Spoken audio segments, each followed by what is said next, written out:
Hello everybody and welcome back to my channel. I'm Andrea.M. and this is a new segment for the channel called Real Crime Asia Pacifica. I'm launching this new segment today and it will be followed by Real Crime UK, Real Crime US and Real Crime Unknown to other corners of the globe that we might not have explored yet. Also, a couple of updates. I'm also launching a second channel very soon that is going to be called Tales from Beyond the Veil, and it is going to be Scary Story Narrations only. So I will link everything below. New channel isn't up and running yet, but if you want to go and subscribe to it, it will be soon. And it's all going to be Scary Story Narrations, whether it's stories that you guys send in to me. It's going to be some novels that I actually wrote a few years ago on an app called Wattpad. They're all scary stories, but nothing too over the top. So if you'd like to go and follow that, please do so. And other updates, we didn't get to do our Halloween video like we wanted to. We had a huge outbreak of bushfires in my area. And while we were safe where we were, the smoke was just unbelievably thick and it wasn't safe for me or my friends to go and film anything for Halloween. So unfortunately we didn't get to go and do anything this year, but we'll be making up for it next year. And we have our new things we're doing with our paranormal investigations coming up very soon. We're getting that in the works, so please stay tuned because all will be revealed shortly. And can I ask you guys to please like, share and subscribe, especially subscribe if you haven't done so already, because I'm still trying to get this channel to 1,000 subscribers so that I can join the partnership program, which means an income for me and better videos for you guys. So without further ado, let's just get into today's story. And we are starting today's story on the hippie trail of Southeast Asia in the late 60s and early 1970s with one of the most prolific that ever lived, and he was known as the Serpent, Charles Sobrahj. Charles Sobrahj was born Hochand Bawani Gurmukh Sobrahj on the 6th of April 1944. He is a serial homicide offender, fatal fraudster and thief who preyed on Western tourists travelling on the hippie trail of South Asia during the 1970s. He is also known as the Bikini because of the attire of several of his victims, the splitting and the serpent for his snake-like ability to avoid detection by the authorities. So the hippie trail is the name given to an overland journey taken by members of the hippie subculture and others from the mid-1950s to the late 1970s. Most were travelling from Europe and West Asia through South Asia, such as Afghanistan, Pakistan, India, Nepal, Sri Lanka, Bangladesh to Thailand. The hippie trail was a form of alternative tourism, and one of the key elements was travelling as cheaply as possible, mainly to extend the length of time away from home. The term hippie became current in the mid to late 1960s, where they were formerly known as a beatnik, and it was the previous term from the later 1950s. So in every major stop of the hippie trail, there were hotels, there were restaurants, there were cafes for Westerners, and they could network with each other as they travelled east and west. And a lot of people actually made lifelong friends on the hippie trail during the 1960s and 70s. So the hippies tended to interact more with the local population than the traditional sightseers did. And the hippie trail largely ended in the late 1970s, primarily due to both the Iranian Revolution, resulting in anti-Western government sentiment, and the Soviet invasion of Afghanistan, closing the route to Western travellers. However, while the hippie trail remained open, it also became the stalking ground of the Serpent, Charles Sobrahj. His crimes spanned a number of years between 1963 and 1976 and covered countries spanning the hippie trail from Thailand, Nepal, India, Malaysia to Afghanistan, finally to Greece, France and Turkey. He has 12 confirmed victims, but is believed to may be responsible for up to 30 or more. Charles Sobrahj was born on the 6th of April 1944 in Saigon, within the Indo-Chinese Union, to an Indian father and Vietnamese mother. Sobrahj's birthplace, being a French colonial territory, made him eligible for French citizenship. His parents were never married, and his father denied paternity. Sobrahj was taken in by his mother's new husband, a French army lieutenant stationed in French Indochina. His name was entered as Charles Germac Sobrahj in church records in 1959. However, in his new family he felt neglected in favour of the couple's later children. Sobrahj continued to move back and forth between Southeast Asia and France. As a teenager, he began to commit petty crimes. As we've seen in a lot of these cases, that's usually where this begins. He received his first custodial sentence for burglary in 1963, serving his sentence at Poissy prison near Paris. While imprisoned, Sobrahj manipulated prison officials into granting him special favours, such as being allowed to keep books in his cell. Around the same time, he met and endeared himself to a man named Felix Diaz-Cogni, a wealthy young man and prison volunteer. After being paroled, Sobrahj moved in with Diaz-Cogni and spent his time moving between the high society of Paris and the criminal underworld. He began accumulating riches through a series of burglaries and scams. During this time, Sobrahj met and began a romantic relationship with Chantal Compagnon, a young Parisian woman from a conservative family. Sobrahj proposed marriage to Compagnon, but was arrested later the same day for attempting to evade police while driving a stolen vehicle. He was sentenced to 8 months in prison, yet Chantal remained supportive throughout the entirety of his sentence. Sobrahj and Chantal were married upon his release. By 1970, he had become a French citizen through his mother, as she was a natural-born citizen of Vietnam, a former French colony. Sobrahj, along with a pregnant Chantal, I'm having trouble pronouncing her last name, I'm sorry, left France in 1970 for Asia to escape arrest. After travelling through Eastern Europe with fake documents, robbing tourists whom they befriended along the way, Sobrahj arrived in Bombay, which is known as Mumbai these days, later that same year. Chantal gave birth to a baby girl, Usha, in the city. In the meantime, Sobrahj resumed his criminal life, running a car theft and smuggling operation. Sobrahj's growing profits went towards his budding gambling addiction. In 1973, Sobrahj was arrested and imprisoned after an unsuccessful armed robbery attempt on a jeweller's shop at the Ashok in New Delhi. Sobrahj was able to escape with Chantal's help by faking an illness, but was shortly recaptured thereafter.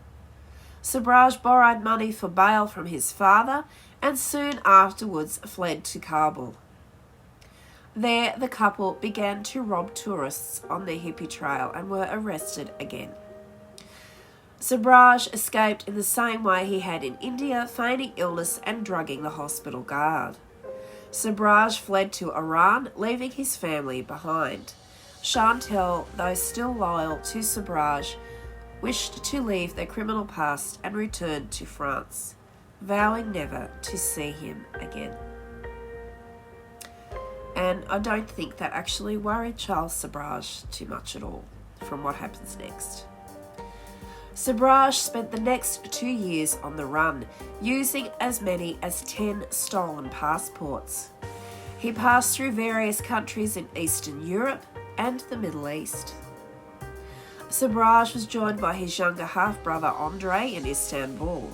Sobrahj and Andre became partners in crime, participating in various criminal activities in both Turkey and Greece.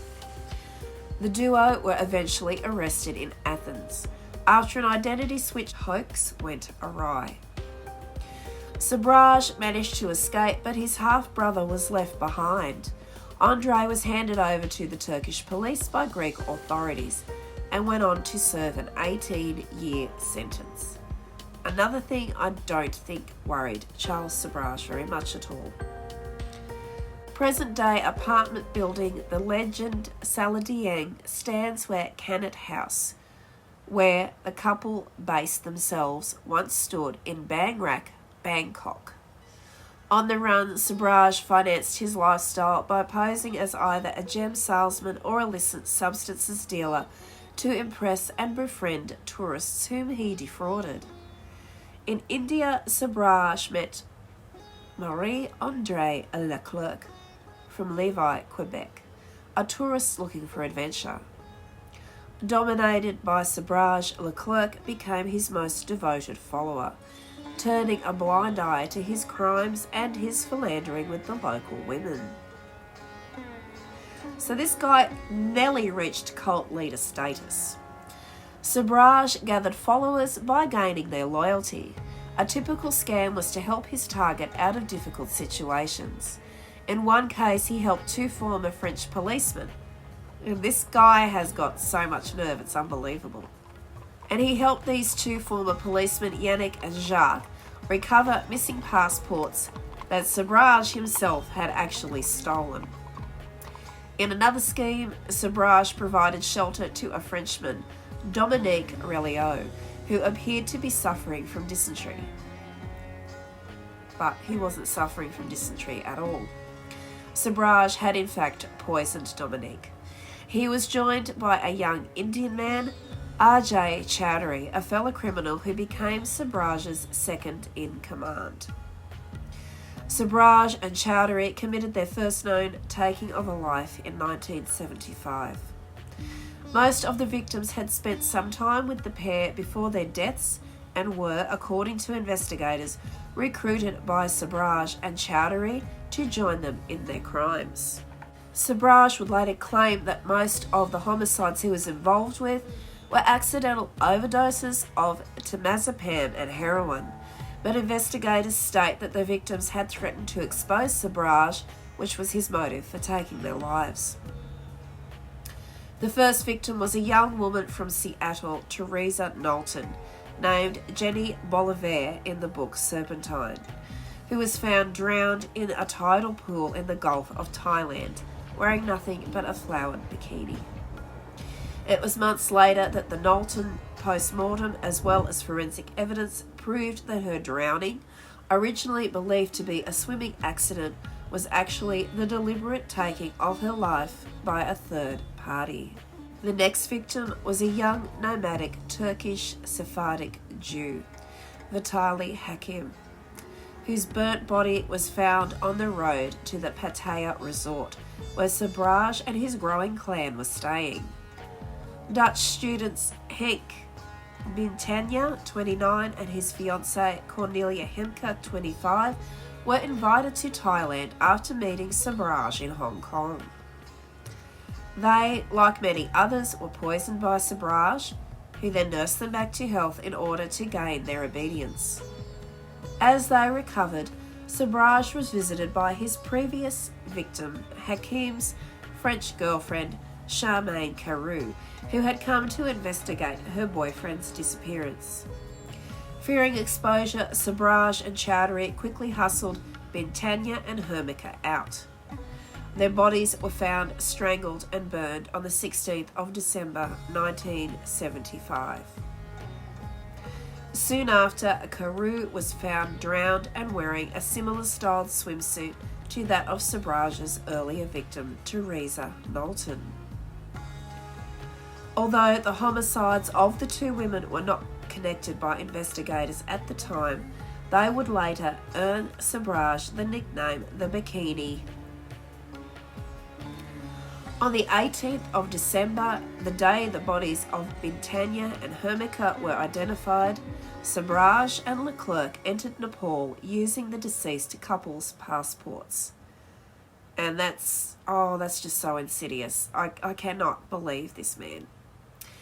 They met in Nepal and between the 21st and 22nd of December took the lives of Canadian Laurent Carrière, 26, and American Connie Jo Bronzich, 29.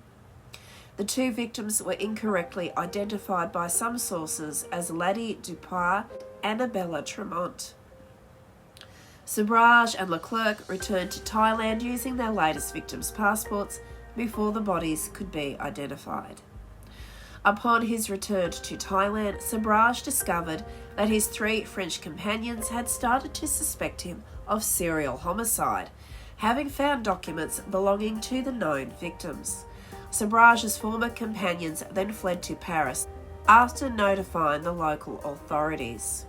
Sobrahj's next destination was either Varanasi or Calcutta, where he took the life of Israeli scholar Avoni Jacob to obtain Jacob's passport. Sobrahj used the passport to travel with Clarke and Chowdhury first to Singapore, then to India, and in March 1976 returning to Bangkok, despite knowing the authorities there were seeking him. The clan were interrogated by the Thai police in connection with the homicides, but were released. Meanwhile, Dutch diplomat Herman Nipperberg and his then-wife Angela Kane were investigating the homicides of Bintanya and Hermica. Nipperberg had some knowledge of and had possibly even met Sobrahj, although the latter's true identity was still unknown to the diplomat, who continued gathering evidence. And this was with the help of Nadine and Remy Gaillers, Sobrahj's neighbours. Nipperberg built a case against him. He was eventually given police permission to search Sobrahj's apartment a full month after the suspect had left the country. Nipperberg found evidence including victims' documents and passports, as well as poisons and syringes. Meanwhile, the criminal trio's next stop was Malaysia, where Chowdhury was sent to steal gems. Chowdhury was observed delivering the gems to Sobrahj. This was the last time that he was ever seen. Neither Chowdhury nor his remains have been found, although it is believed Sobrahj fatally dispatched his former accomplice before leaving Malaysia in order to continue his and Clarke's roles as gem dealers in Geneva. A source later claimed to have sighted Chowdhury in West Germany, but the claim appeared to be unsubstantiated. So the search for Ajay Chowdhury continued. And to this day, Ajay still has not been found. In May 1976, Interpol issued an international arrest warrant for Sobrahj, which charged him with 4 homicides in Thailand. Back in Asia, Sobrahj started forming a new criminal group, starting with 2 Western women, and they were Barbara Smith and Mary Ellen Ether in Bombay. Sobrahj's next victim was a Frenchman, Jean-Luc Solomon, who was poisoned during a robbery. The act was committed with the intention of incapacitating Solomon, but the act actually did take his life. It's still unknown whether it was intentional or not, but unfortunately the poor man ended up deceased. In July of 1976 in New Delhi, Sobrahj, joined by his 3 women criminal clan, tricked a tour group of French postgraduate students into accepting them as tour guides. Sobrahj drugged them by giving them poisoned pills, which he told them were anti-dysentery medicine. When the drugs took effect more quickly than Sobrahj had anticipated, the students began to fall unconscious.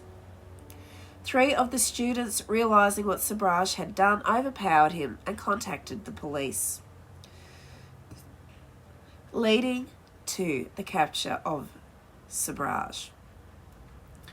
Sobrahj's accomplices Smith and Ether confessed during interrogation. Sobrahj was charged with the homicide of Solomon, and all 4 were sent to Tihar jail in New Delhi. and we move on to what happened after their imprisonment in India. So Smith and Ether attempted to end their own lives in prison during the 2 years before their trial. Sobrahj, on the other hand, who had entered with precious gems concealed in his body and was experienced in bribing his captors, was living very comfortably in jail, and how nice for him after he has committed all these chaotic acts up and down the hippie trail. He turned his trial into a spectacle, hiring and firing lawyers at will, bringing in his recently paroled brother Andre to assist, and eventually going on a hunger strike. He was sentenced to 12 years in prison. Clarke was found guilty of drugging the French students, but was later paroled and returned to Canada, where she developed ovarian cancer. She was still claiming her innocence and was reportedly still loyal to Sobrahj when she passed away in her home in April of 1984. And she was only 38 years old. So, with Marie Clarke, if that was karma for her for turning a blind eye to what Sobrahj was doing, it could have been, but I think it was very sad. I think she was very under his thrall. I think maybe she was actually doing what she had to survive him. So, what you guys might not know is there is actually an 8-part series, docuseries, on Netflix called The Serpent. And it is pretty detailed in this case. I binge watched the entire series in a day. Oh my God, I could not stop watching it. And some of it, oh, it was so tense. It had me on the edge of my seat and it had me glued. The things this man did. And the people that he did them to. Like these young tourists, these young hippies. You know, like most of them were young couples who were very much in love and were getting engaged on the hippie trail and having this absolutely wonderful time until they meet Sobrahj and Clarke. But I think she was very much afraid of him in the, getting towards the end of the relationship and the arrests. And I kind of got the feeling she was trying to do what she had to survive him. I think she was afraid to leave him. But if you want to watch the series, it is on Netflix. I'm not sure if it's available everywhere. But, yeah, if you're having trouble overseas, if you've got a VPN, you can change your VPN, your location to Australia, and you'll be able to watch it. It is an amazing series. It will keep you on the edge of your seat. And it's very immersive. Like, you feel like you're actually there. Yeah, apart from the horrible things he was doing, like, there's a lot of great 70s music and the hippie culture and the hippie trail from back then. And it is a little sad as well because the people that he did this to, they were the sweetest people you could ever meet. And you kind of really get to like these people that were Sobrahj's victims, and that just makes you feel even worse for what happened for them. But it is a very compelling series. So if you want to sort of go see it to get an even deeper insight into this case, it's well worth a watch, and I do recommend it if that kind of thing is your cup of tea and you can stomach it, because he honestly was vile. He was just the vilest person. Oh my goodness. So Sobrahj's systematic bribery of prison guards at Tahar reached outrageous levels. This guy here just had absolutely no shame. This is the thing with him. He just thought he could do whatever he wanted. He led a life of luxury inside the prison with television and gourmet food, having befriended both guards and prisoners. Well, how nice for him. He gave interviews to Western authors and journalists, such as Oz Magazine's Richard Neville in 1977 and Alan Dawson in 1984. And if you've never heard of Richard Neville before, he is an Australian journalist. It does say that he was based out of New York, but he was one of ours, and his lovely wife, Julie Clarke. And I can remember, and my mum was actually remembering, when Richard Neville would appear on current affairs programs here in Australia, and he did talk extensively about Charles Sobrahj, the Serpent. And he actually has 3 books that you can read about Charles Sobrahj and his experiences while investigating what he was doing to these people on the Hippie trail. And I think it was at a lot of personal risk to himself, because Sobrahj knew that they were investigating him. And he didn't like being investigated because that was going to ruin all of his fun. I can't off the top of my head remember the names of all the books. I think one is The Serpent, one is Charles, just Sobrahj, and I cannot remember the name of the third book, but I will link them all in the description box below if you would like to read Richard Neville's books on the subject. I haven't read them yet, but I will, because I think they'd be very compelling. And, you know, he's one of our Australian journalists, and as I've said before, they are kind of heroes of mine, because when you look at it, some of these journalists and officials and diplomats do just almost more or as much work as the police in trying to apprehend people like Charles Sobrahj, and that needs to be applauded and given the props that it deserves. So please go check out his books, and I will link them below. So Neville was accompanied by his future wife Julie Clarke, who has frequently written about Sobrahj. Clarke has said that Sobrahj sold the rights to his life story to a Bangkok businessman, who then sold them to Random House. Because of Neville's hippie trail connections, Random House offered him a contract to go to Delhi to research the case, even though he and Clarke both were journalists in New York City at the time, and they had no experience in crime reporting. They were both very out of their depth, having to deal with Sobrahj's creepy emissaries who kept them under constant surveillance, and they did actually end up arranging for them to visit Sobrahj in prison. And while they visited Sobrahj in prison, he described his homicides in detail. Julie Clarke was said to have been very relieved when they left Delhi for good. Although Sobrahj had freely talked to Neville and Clarke about his homicides, he later denied everything he had told them and pretended his actions were in retaliation against Western imperialism in Asia. These guys will say anything. Sobrahj's prison sentence in India was due to end before the 20-year Thai statute of limitations expired, ensuring his extradition and almost certain execution for committing homicides in Thailand. So in March of 1986, in his 10th year in prison, what does he do next? Oh my God, this man. He throws a big party for his guards and fellow inmates. Can we guess what happens next? He drugs them with sleeping pills, and he just walked on out of the prison. Inspector Madhukar Zende of the Mumbai Police apprehended Sobrahj in Okukero restaurant in Goa. His prison sentence was extended by 10 years, and this was what Sobrahj had hoped for, because then he would not be put to death in Thailand. On the 17th of February 1997, 52-year-old Sobrahj was released with most warrants, evidence, and even witnesses against him long lost. Without any country to extradite him to, Indian authorities allowed him to return to France. Sobrahj retired to a comfortable life in suburban Paris, then charged large sums of money for interviews and photographs. The rights to a film based on his life were sold for over US $15 million. In 2003, Sobrahj returned to Nepal, one of the few countries where he could still be arrested and where he was still eagerly sought by the authorities. According to the Himalayan Times, Sobrahj returned to Kathmandu to set up a mineral water business. I don't think I'd want to drink any mineral water that he'd had his hands on.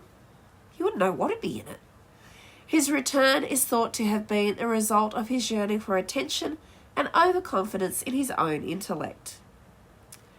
So, as we find with a lot of these serial homicide people, I'm censoring myself for YouTube because they are cracking down on the true crime community. So we'll call him a serial homicide offender. That's probably the best way to say it. They tend to be narcissistic in nature, very sure of themselves, very confident. They have almost a feeling of that they're above everything, that nothing can touch them. And this was very much Charles Sobrahj. On the 1st of September 2003, Sobrahj was spotted by a journalist for the Himalayan Times in a casino in Kathmandu. The journalist followed him for 2 weeks and wrote a news report in the Himalayan Times with photographs. The Nepalese police saw the report, raided the casino, and arrested an unaware Sobrahj, who was still gambling there. The police reopened the double homicide case from 1975. On the 20th of August 2004, Sobrahj was sentenced to life imprisonment by the Kathmandu District Court for the 1975 homicide of Connie Jo Bronzich. Most of the photocopy evidence used against him in the case had been gathered by Nipperberg, the Dutch diplomat, and his then-wife Angela Kane, and Interpol. And we cannot forget Remy and Nadine. They also helped in this, as you'll see if you watch The Serpent on Netflix. And honestly, Nadine, I'm not going to spoil it for you if you want to watch it, but what an incredible woman Nadine was. And still is. Just let me say that. She was amazing. And you'll see that. I'm not going to go into it here because I don't want to spoil it. But wow, Nadine, you were one hell of a gutsy woman. Sobrahj appealed against the conviction, claiming he had been sentenced without trial. His lawyer announced that Chantal Compagnon, I'm hoping I'm saying her name right, or Campignon, Sobrahj's wife in France, was filing a case before the European Court of Human Rights against the French government for refusing to provide him with any assistance. So as we said before, while she didn't want to stay with him, she did remain very loyal to him. In late 2007, Sobrahj's lawyer appealed to then French President Nicolas Sarkozy for intervention with Nepal. In 2008, Sobrahj announced his engagement to a Nepali woman, Nahita Biswas, who later participated in the reality show Big Boss. The authenticity of the couple's relationship was confirmed in an open letter from American conductor David Woodard to the Himalayan Times. On the 7th of July 2008, issuing a press release through his fiancée Biswas, Sobrahj claimed he was never convicted of homicide by any court and asked the media not to refer to him as a serial homicide offender. And you'll know what I mean by that. It was claimed that Sobrahj married his fiancée on the 9th of October 2009 in prison during the Bada Dashami festival. The following day, Nepalese authorities dismissed the claim of his marriage. They said that Biswas and her family had been allowed to conduct a tika ceremony, along with the relatives of hundreds of other prisoners. They further claimed that it was not a wedding but part of the ongoing Dashain festival. And this is where the elders put the vermilion mark on the foreheads of those younger than them to signify blessings. So it wasn't really counted as a real and legal marriage. In July 2010, the Supreme Court of Nepal postponed the verdict on an appeal filed by Sobrahj against a district court's verdict, sentencing him to life imprisonment for the homicide of American backpacker Connie Jo Bronzich in 1975. Sobrahj had appealed against the Kathmandu District Court's verdict in 2006, calling it unfair. I wonder what Connie Jo's family thought about that. On the 30th of July 2010, the Supreme Court upheld the life sentence issued by the District Court for the homicide of Connie Jo, plus another year and an Rs. $2,000 fine for entering Nepal illegally. The seizure of all Sobrahj's properties was also ordered by the court. Sobrahj's supposed wife Biswas and mother-in-law, I hope I'm pronouncing this right, Shakuntala Thapa, a lawyer, expressed dissatisfaction with the verdict, with Thapa claiming that Sobrahj had been denied justice and that the judiciary is corrupt. They were charged and sent to judicial custody for contempt of court due to these remarks. So he's just making the hits everywhere, even the people that tried to help him, misguidedly so. He was getting everybody into trouble. On the 18th of September 2014, Sobrahj was convicted in the Wikapedia District Court of the 1975 homicide of Canadian tourist Laurent Carrière and sentenced to 20 years in prison. In 2018, Sobrahj was in critical condition and had received open-heart surgeries and was scheduled for more. It's that little thing called karma. La, la, la. On the 21st of December 2022, the Supreme Court of Nepal ordered his release from prison because of his old age. After serving 19 years of his prison term, he had been ordered to leave the country within 15 days. On the 23rd of December 2022, he was released from prison on account of his age and his good behaviour, which I question, but whatever. He was deported to France and will not be able to return to Nepal for at least 10 years. So we go into a little bit more of his personal life. In 2010, he married his Indian Nepali interpreter Nahida Biswas in prison. The daughter of his lawyer, she was 20 years old and 44 years his junior. One of the prison staff told Paris Match in 2021, "It's a legend. There is no proof of their union." She later told the media that his gaze and his eyes were mesmerising and that his French charm had done everything. In 2017, she actually donated blood to save him during his heart surgery. So that's an interesting little tidbit into his personal life. And how he seemed to be so charming to some of these women. And I guess to some of the people that he actually fatally disposed of during his criminal activities on the hippie trail. And as we've said before, there is a certain theme going on with serial fatal offenders, that they are very charismatic, they're very likable, they're very trustable, and this is how they get people to just go with them. And unfortunately, it cost a lot of young, happy, and a lot of them were in love, enjoying their time on the hippie trail, or they were just trying something new, and they never came home. And yet here's this man has continued to live a pretty good life, apart from when he had his open heart surgery and he got sick. But like I said before, karma does come to these people eventually. But yeah, it just astounds me how he managed to suck these women in, and he didn't really treat them that nicely, as you'll see if you watch the documentary.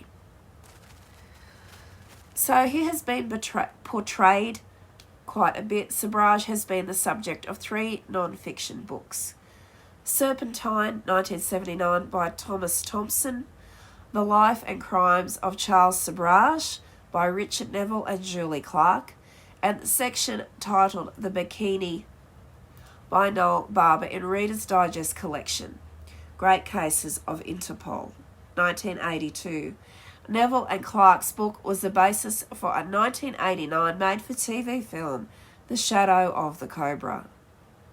The 2015 indie film Maine or Charles, directed by Prawal Rahman and Cisneur and the Cisneur Network, is reportedly based on Charles Sobrahj's escape from Tihar Jail in New Delhi. The film was initially produced by Pooja Bhatt, but due to disagreements during the shoot, Bhatt left the film. An 8-part BBC-commissioned miniseries called The Serpent was broadcast in the UK in January 2021, starring Tahir Rahman as Sobrahj, before being streamed on Netflix in April of 2021. And that is the Netflix docuseries that I watched, and it's still available. So yeah, watch it if you want to. It isn't too gruesome or gory, but it does bring up feelings of disgust for this guy, I have to say that. But it is very interesting, and it is extremely well done. And that is where we leave Charles Sobrahj. As far as I know, he's still alive and living in Paris. After everything he's done, he's just out living his life. But he is old and he is not very well. So hopefully he cannot continue his activities that he was engaged in the 70s on the hippie trail. So I hope you guys enjoyed this first video for Real Crime Asia Pacifica. I was so very excited to start a new series for you guys because, you know, I've been here a year and it's time to rebrand a little bit and break off into some new things. And please don't forget my second channel. I will let you guys know when my first scary story is up. And I think I'm going to start with one of my novels that I wrote. So I'll try and make that like a weekly sort of a serial for you guys.